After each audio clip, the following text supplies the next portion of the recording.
بسم اللہ الرحمن الرحیم۔ 8 افراد جو جنت میں نہیں جائیں گے۔ حضرت ابن عمر رضی اللہ تعالیٰ عنہ فرماتے ہیں، نبی اکرم صلی اللہ علیہ وسلم نے فرمایا، اللہ تعالیٰ نے جنت پیدا کرنے کے بعد اس سے کہا، تیری کچھ خواہش ہے تو بول۔ جنت نے عرض کیا، میرے اندر صرف نیک لوگ آئیں۔ اللہ تعالیٰ نے فرمایا، مجھے اپنی عزت اور شان کی قسم، تیرے اندر 8 آدمیوں کو نہیں آنے دوں گا۔ نمبر 1، زندگی بھر شراب پینے والا۔ نمبر 2، زنا کا عادی۔ نمبر 3، چغل خور۔ نمبر 4، دیوس برائی سے چشم پوشی کرنے والا۔ نمبر 5، بے وجہ لوگوں پر ظلم کرنے والا۔ نمبر 6، مخنث ہجڑا جو فعل لوط میں ملوث ہو۔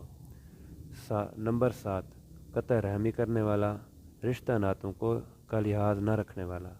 نمبر 8، بدعہد، اللہ کی قسم کھا کر کوئی وعدہ کرے پھر اسے پورا نہ کرے۔